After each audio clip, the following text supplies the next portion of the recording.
So to start this recipe, you need a frying pan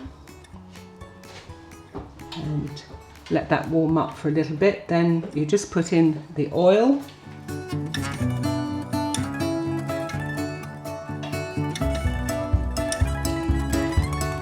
And the butter, I'm just going to put half in because I'm going to keep the other half to put on the top. You don't have to be precise with this because it's all going in, but roughly half.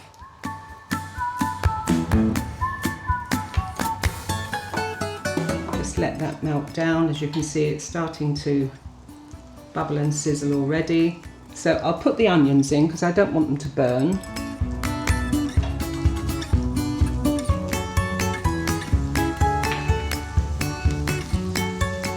They're spring onions, of course. Getting your family meal together can sometimes be not difficult, but no, it takes a bit more effort. But if you're deciding to do this for the family, you've just got to weigh out the ingredients you need for the ketogenic meal and just make the family one as you normally would.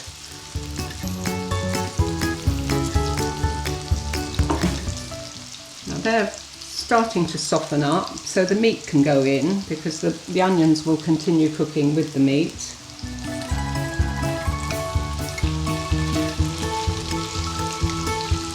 Make sure you get it all, it's all precious.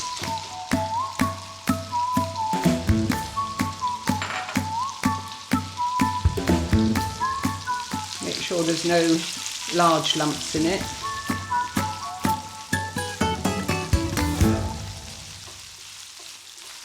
And of course, being mince, it cooks very quickly,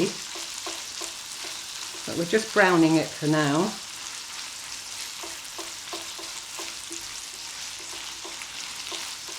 And just keep stirring it until all the red has disappeared from the beef.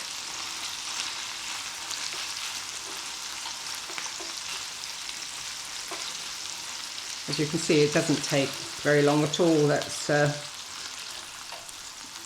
brown all over already. Now this is when we put the mushrooms in. Good old mushrooms. And of course, once they're in with this, it looks like more meat.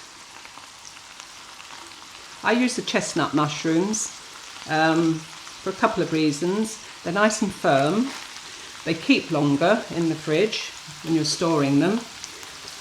They've got more flavour, I think, and they're very good at soaking up.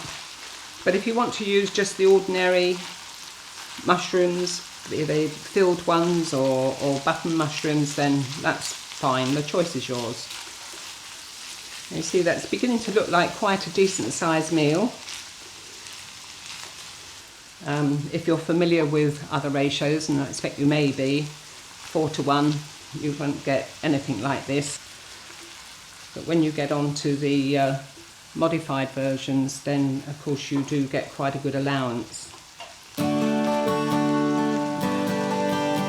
The mushrooms don't take very long to cook, so they're browned and they've got into the oil, which is nice. And that's when we add the corn flour. It's only a couple of grams, but it makes a difference to the consistency of the meat. So it's nice if you do decide to use it, but you don't have to if you don't want to. If you'd rather not, use the carb in some other way.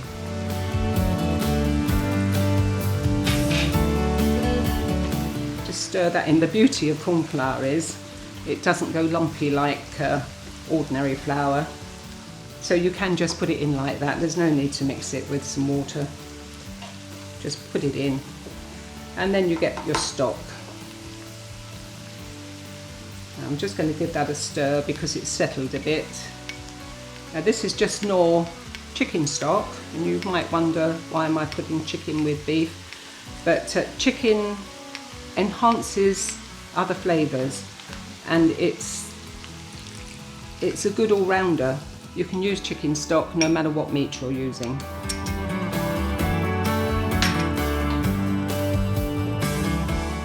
But if you prefer to use beef, then do. or lamb. Now you just bring that to the boil. And when this is done and cooled, it will keep in the refrigerator for a couple of days, quite happily, but you can freeze them. At this stage, if you wanted to, you could add a pinch of dried herbs or some black pepper, whatever takes your fancy in that way, as long as you don't use a lot of herbs. A nice big pinch is fine. Right, you see that's bubbling away nicely, and I'm going to leave it to do that while I mash the celeriac and carrots together.